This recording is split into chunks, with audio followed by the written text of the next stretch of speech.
Hey everybody, Jay here with a bit of a public service announcement. We wanted to let all of our loyal listeners know that the Agile Uprising is co-sponsoring the upcoming 12th annual Give Thanks for Scrum event produced by Agile Boston. This event is going to have the keynote speaker of Agile's own Jeff Sutherland with a QA panel in the afternoon, and as well as a host of other speakers and presenters. This event runs at 9 a.m. to 4 p.m. on Tuesday, November 24th, and of course it is online. For more information, including tickets, please go to www.agileboston.org/give-thanks-for-scrum-2020. And again, we'll have a link to this in the show notes. Thanks again, all, and enjoy the show.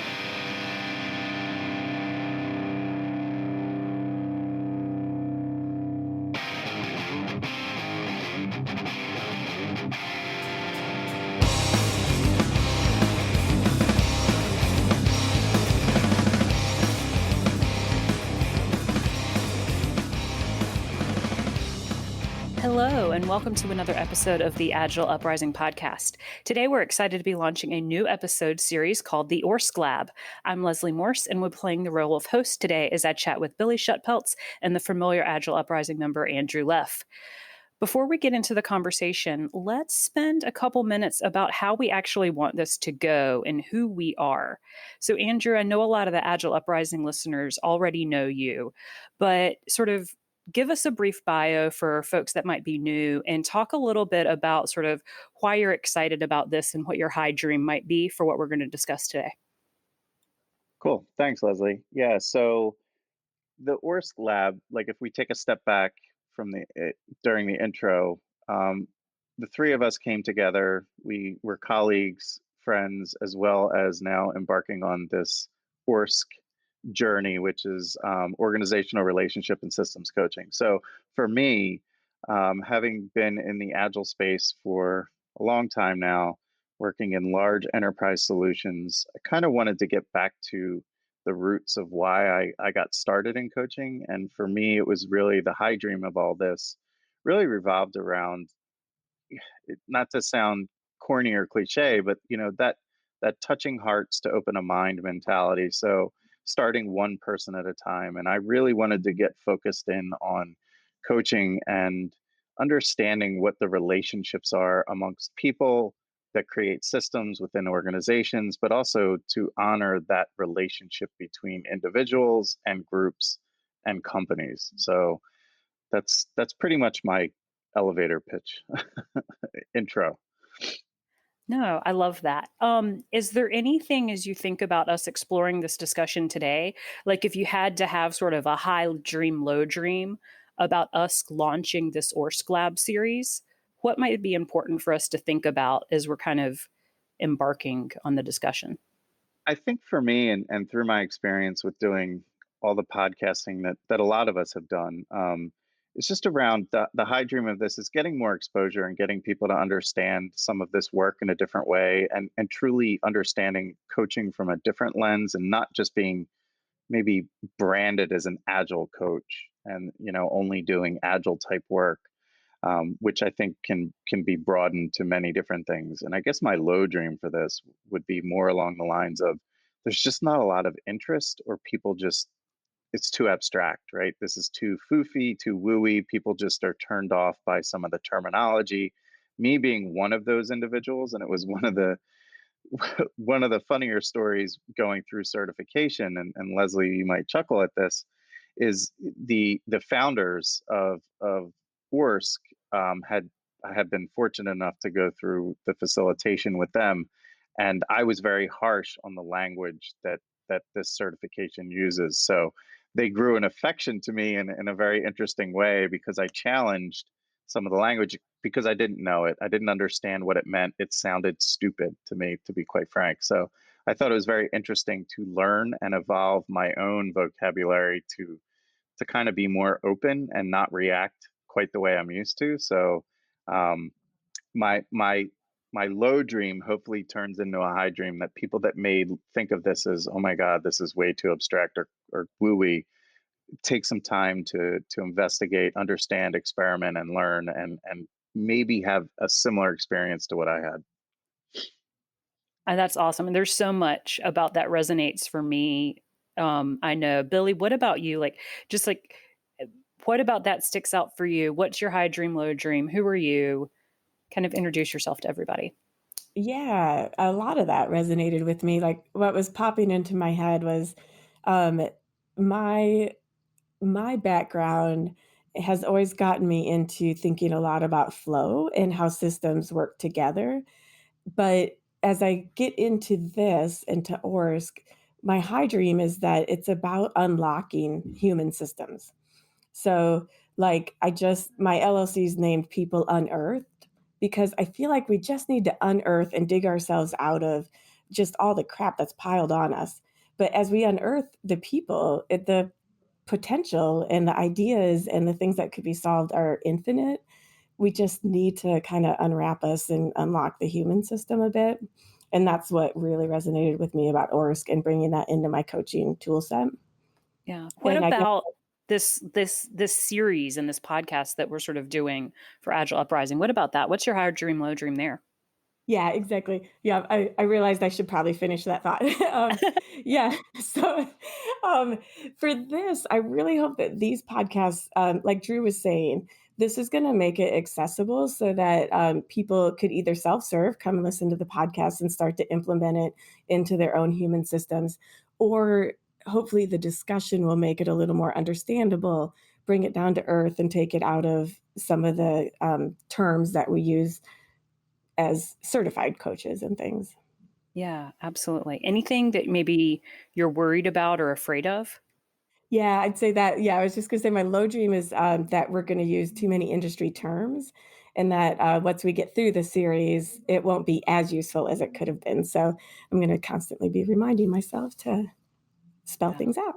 Yeah. Dumb it down. Weekend language, Weekend which I language. I think is love the that. hard part. And I think, listening to the two of you, what I thought my high dream was has shifted, because there's something about like the inspirational nature of what I'm hoping we can accomplish with this that I think is really important, to just kind of lower the barrier of fear around, oh, this is really complicated and you have to use all these crazy terms and they're speaking a language I don't understand and all of this stuff, when I think we've got an opportunity to make this really approachable, so that people aren't turned off of it, because I do think we all recognize the power that ORSC has to offer to the whole world, not just us in the Agile community. Because similar to you, right? Agile coach by background, have been doing a lot of that work for many many years. Even though now I more identify myself sort of as a organizational change coach than just a simple Agile coach, in doing product development stuff. And then Yeah. What's your low dream? yeah. My low dream, I think, is similar in that we keep it too jargony, that people can't follow it, or that we stick in just the theory and we don't tell stories that make this practical. Nice. Yeah. Because I really want to make sure, as we, even this conversation today and as we bring in other guests, that we're able to tell people stories, Yeah. I um, agree. That that really really brings resonate, it to because there's life. so much power Yeah. there. Yeah. I love that. Yeah. Are there any meta skills we want to bring forward in today's discussion?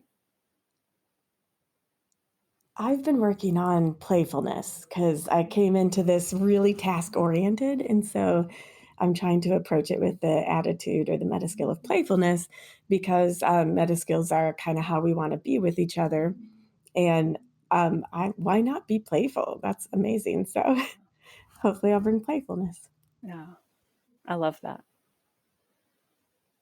How about you, Leslie? Are there any meta skills that are jumping out for Um, you? Because I'm I'm thinking about curiosity, not as curiosity in terms of the way I listen to the two of you and then the different guests we'll talk to, but also wanting to just bring in that total beginner's mindset to the conversation so that it can transcend onto listeners, Nice. Yeah, and sort of spurring curiosity amongst everybody. that's cool. yeah, no, I like that. And I don't know if this is a meta skill, but I'm almost, not that I want to use this term, but like echo what the two of you are saying, and almost like that green field mentality. Like this to me feels like new waters. We're launching this new series of discussions, trying to touch a part of the community that may not be touched, or that maybe not even know this exists. So really just that greenfield mentality, just starting fresh, clean whiteboard, got my markers, I'm ready to go. Yeah, Yeah, I really like that. awesome. I like that. And I think that's a really great launching point here, Andrew, because this is a greenfield space, sort of for so many listeners that aren't familiar with what ORSC is. And so, as we launch this new ORSC Lab series, let's just take not a ton of time because we can dig into what ORSC is in depth in a standalone episode. But, like, how would y'all just describe what ORSC is so that we can anchor launching the ORSC Lab? Because you already defined it. You called it organizational relationship systems coaching. But we all just call it ORSC because that's a giant mouthful. Yeah, so like one of the differences for me is I'm now learning to listen to the voice of the system. And so especially in Agile, but if anybody is listening to this and they're not in Agile, just think of a system and the fact that there's always flow, there's multiple elements in a system. But the concept about ORSC that there's a voice and wisdom that can come out of that and that we can hear it. And as individuals in the system are sharing, they're representing the wisdom and voice of the system. That sort of stuff is what makes this really different for me.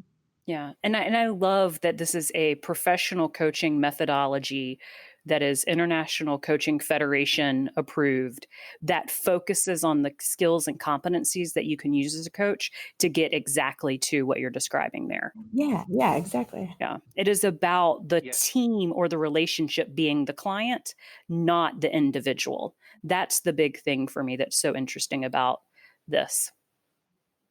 Yeah, and I just want to throw a disclaimer out there that we're not promoting, like, pushing certification or anything like that. This is three of us, our personal journey. We've embarked upon this, and we feel very passionate about sharing it.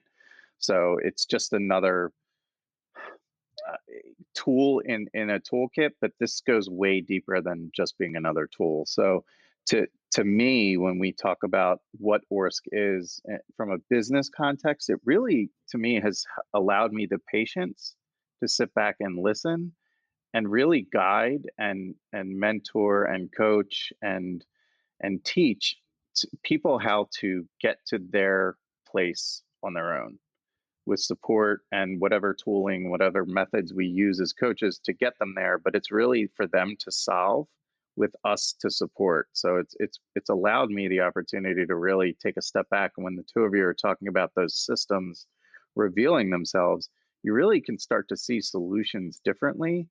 But it really takes on a life of its own, because it empowers the people to define their own solutions and really dig in and solve, right? Or abandon if they need to. But it provides them a better ability to do things differently to help themselves, which helps their organizations. Yeah, and I don't know if you're actually bringing the meta skill of the lob, right? The idea of like throwing something up so like another person can catch it and move it on. Because I think what you're alluding to there is everything about this idea of world work. And that's something that you learn about very early on in ORSC training and education, is that, as you become an ORSC practitioner, you start doing world work. And that's the reason we're doing this podcast series. As part of our certification program, we have to do a world work project, which takes what we're learning as ORSC practitioners into the world to like touch other people's lives. And we're like, we're already podcasters individually. Why not come together and use this platform we're familiar with to just touch more lives? For all of those reasons that we've kind of been even alluding to in our introductions, making relationships better and human systems better and unlocking the potential of people. What And one of the else things, around ORSC and world work? Just one thing on the world work to add to what you were saying, Leslie, is I think too, one of the common threads, and I know that a lot of this found me through this one common thread, is that desire to change the world, right? Whether it's one person at a time, one system at a time, one company at a time. that desire has kind of galvanized some of us, or solidified some of us in this journey. And I feel like that's a real strong call to certain coaches, and I feel bonded with other coaches that do that. And that's ORSC has really ejected me into that sort of mindset and provided me way deeper skills to accomplish some of my own personal and professional goals. Yeah. Billie, any thoughts? Yeah, like, what I love about all of this is that it gives me hope, and it's also Orsk gives me hope. And what it is the concept that if you shift any part of the system, you're shifting the whole system. So when we think about world work and changing the world in these bigger topics that I think weigh on all of us, any shift that we can do with the individuals or smaller teams is shifting our world system. And I love that. Yeah. That's beautifully said. And what I love is that we all share the same sort of dream around what this can be and what it can do in the world, which is so awesome. But there's a consensus reality side and a tactical side to what we're doing with this ORSC Lab series, right? We're looking to get 10 or 12 episodes in the series where we share our own stories and do a bit of education about the things in ORSC that we think are really great. We're going to bring in other Agilists that are also ORSC practitioners and other ORSC practitioners that may not be from the Agile space and have them tell their stories, really with that hope of just sort of like igniting a spark and maybe turning people on to what's possible by leaning into this kind of stuff. What else about, like, I guess, what you all are hoping to create from that education and inspirational perspective as we look towards the next 10 or so episodes that we're going to launch in the series? I think for me, it broadens the teaching people as opposed to teaching agile mentality. Like, we're here to teach people or coach people. It's really that human side of things. And again, when I listen back through some of these podcasts and hear myself speak, I'm like, I don't even know who that is talking, because the person I am in real life doesn't feel like that. So when you talk about like changing the world and these big huge concepts and world work, I'm like, oh my god, like, get me out of there. I'm not built for that. But wow, what a transition my coaching has become, just personally and professionally, just through some of this experience. And it almost feels cultish. Sometimes I'm almost embarrassed to talk about it because it does feel almost like a cult. And I'm like, if this is what cults are like, I can understand the appeal, because it really is a draw for me to want to not be dogmatic and beat people over the head with it, but truly inspire and get people to listen differently, to be open to something new that isn't new, something simple that was always overly complex but never needed to be. So really kind of sinking your heels in, or digging your heels in, and getting a deeper knowledge of how we can affect our own change based upon our own abilities and the things we have around. Yeah, that's awesome because that's exactly my goal and what I'm dreaming about, but in consensus reality, I guess. I can't wait to talk to the people that have been implementing this for years and get some tips and pointers on where they're using it and how they're using it, because why recreate the wheel?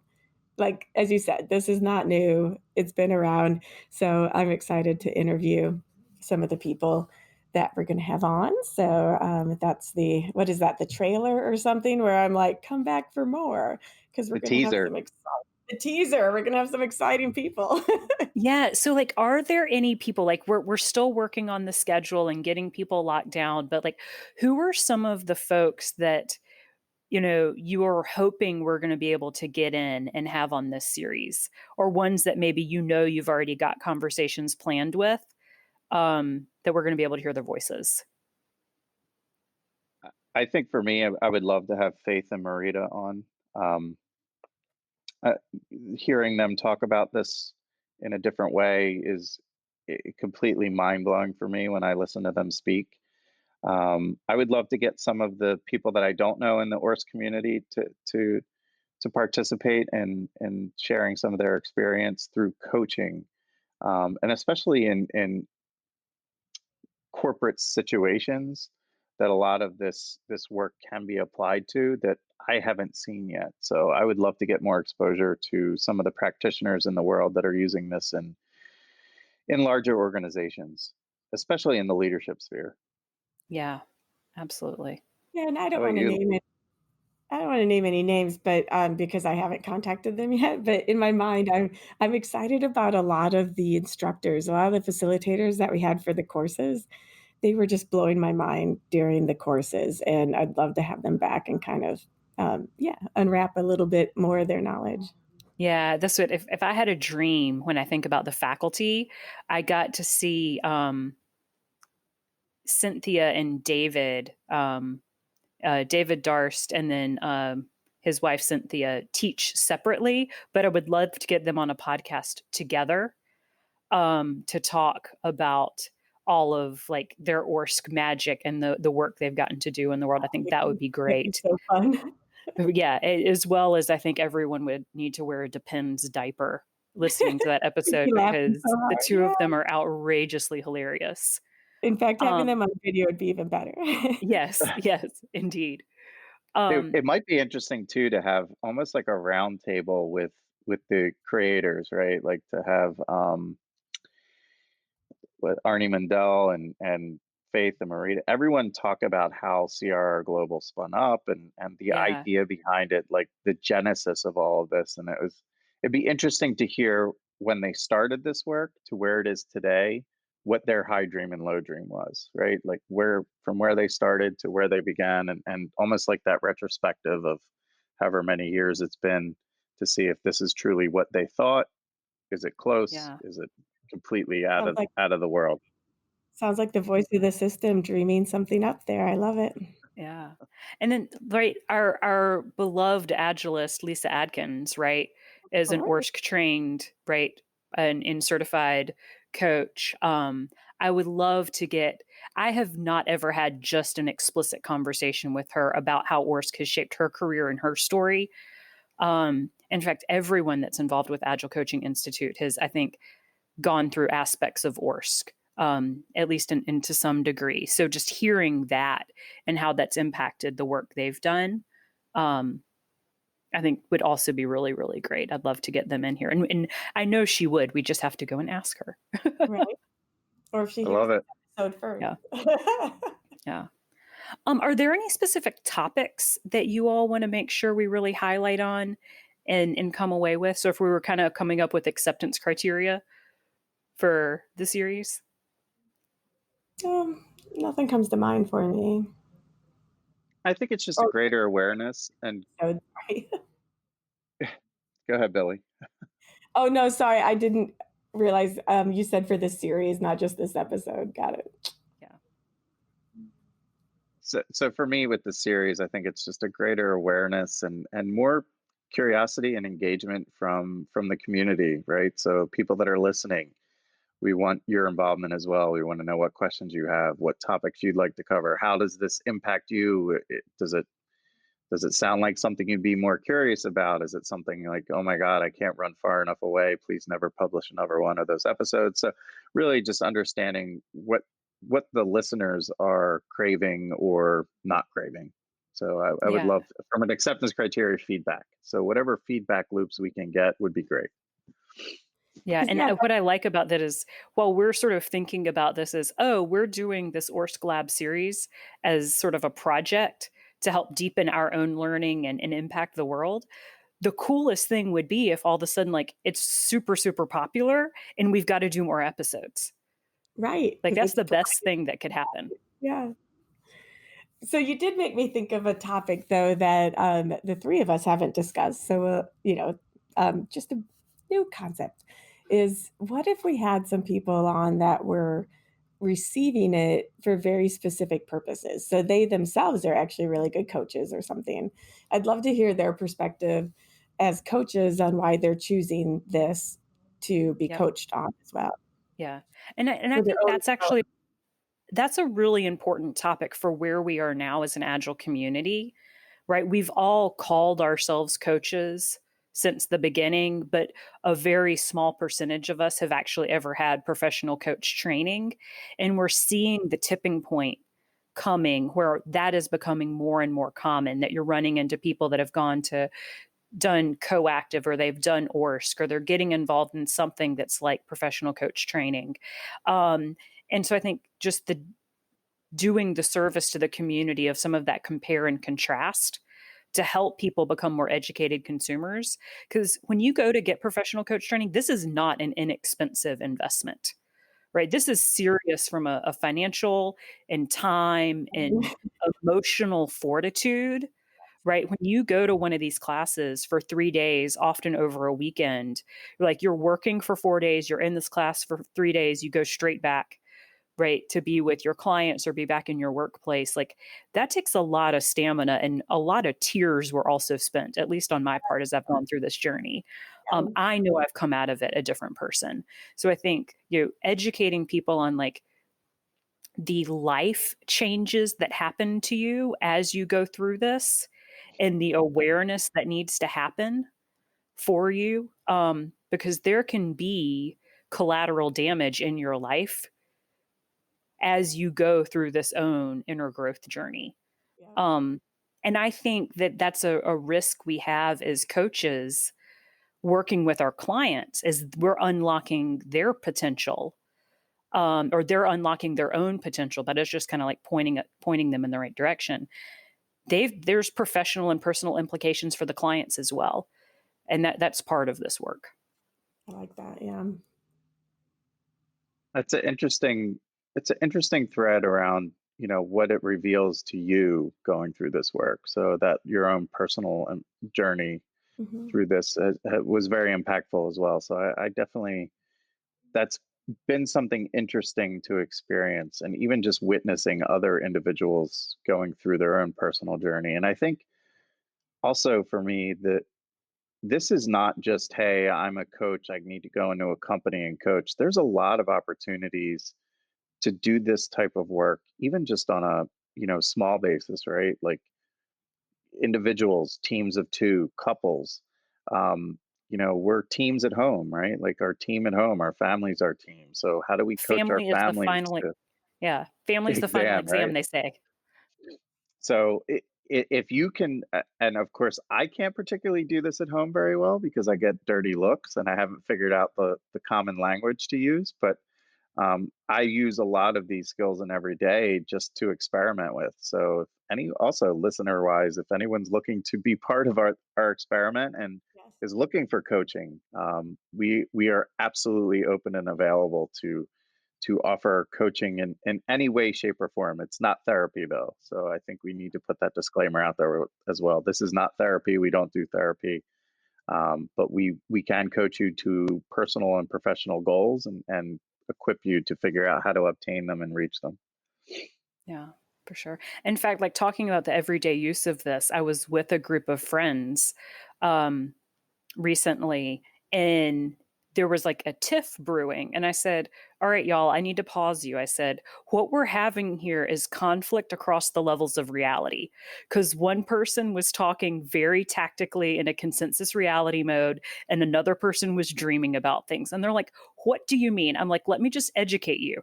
I said, you're actually you're having violent agreement, right? We know violent agreement is a thing that happens all the time. People are using different words to talk about the same topic. But when you bring in just the awareness that there are multiple levels of reality, which we can talk about that in another episode, there's so many little nuggets like that that you pick up along this journey that have an opportunity to do this idea of world work that we're talking about. Absolutely. Even just to shift ourselves, right? Like my awareness of my own, where I'm at on the three levels of reality, or my own meta skill that I'm in, like all of that, I can just shift faster than I used to be able to. Yeah. So it's good. I realized there's a couple other things. Like, we talked about success stories from people wanting to get sort of professional corporate stories in, as well as maybe stories of how you use this in everyday life, or to just do work amongst us as humans in society. I want to hear crash and burn stories from people, right? That's Stories of fun. failure, I think, are huge. And then I want us to look at what are kind of the planks or dimensions of ORSC, right? Intelligence, geography, path, systems integration, and systems integration is the last one. I'm not getting them in order. Fundamentals, I guess, or the 5, right? Wow, I'm impressed. I know. I couldn't have rattled that off. Wow. So, but making sure that there is value in each of the dimensions, and offering, episodes that can kind of deep dive on what each of those are and what richness they have to bring, I think is another thing that's important.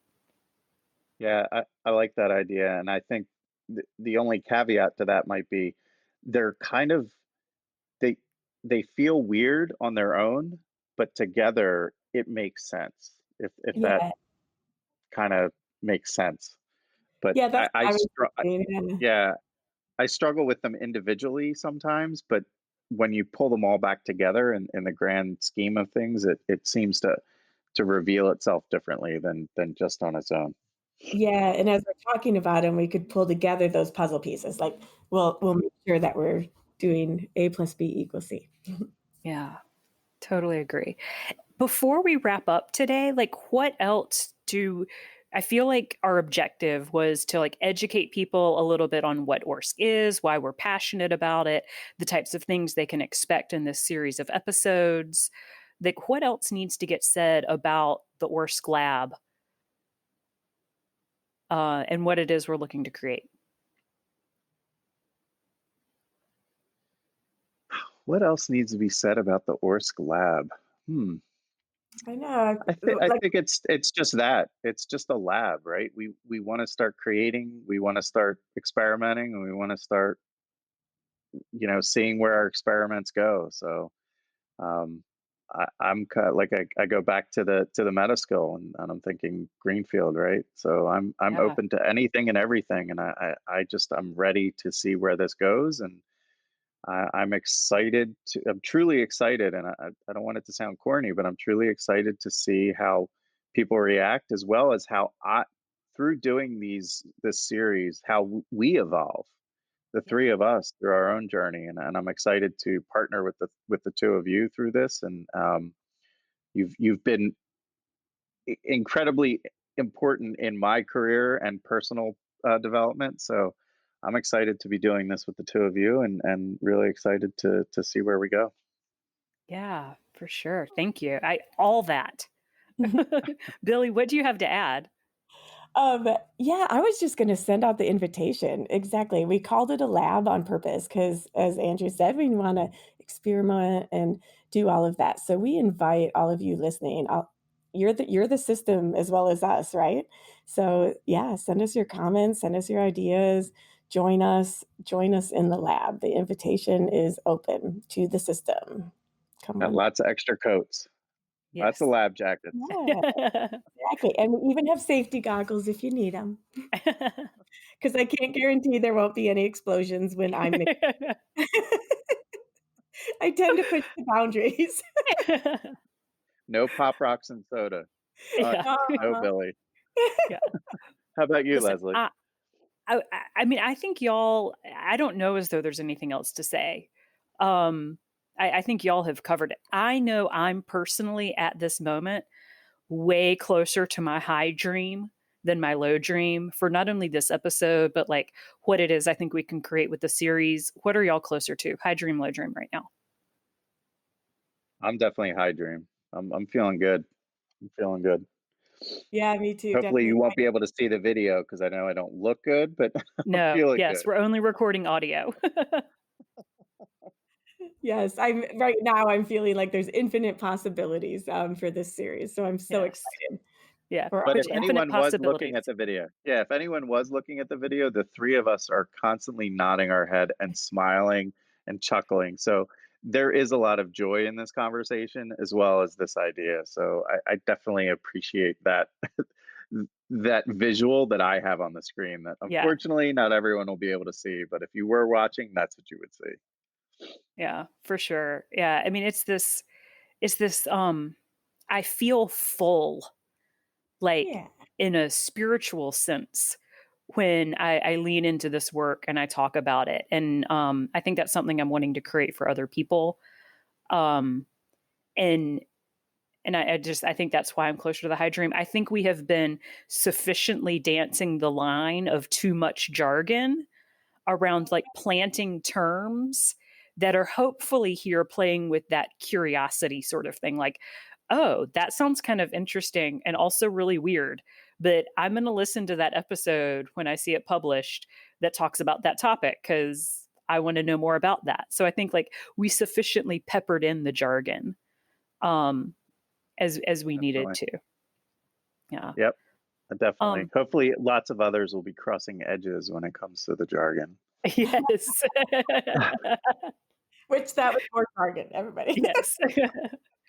And I think our meta skills around like, creating a space for a green field and being playful and bringing in curiosity, like I think all that's showing up here and so much more is really showing up. So much more. Yes, and so much more. Any final thoughts, Billie, before we wrap up? Nope, I'm just excited to play with everybody. Yeah. You, Andrew? Nope, just ready to bring in the new year or start the new year. Happy New Year, and ready to kick off 2020 in a new direction, and excited to see where it goes. Yeah, awesome. Well, thank you both for agreeing to do this, all of us together. I'm really excited about it. And thank you all for listening to this episode where we are announcing what the ORSC Lab is as part of Agile Uprising. We hope you've enjoyed it and invite you to follow the hashtag ORSC, ORSC, on Twitter to get part of the conversation. And you can also subscribe to Agile Uprising podcast on iTunes or your favorite podcast provider of choice so you can get notifications of when we publish new episodes as soon as they are available. Thanks for tuning in.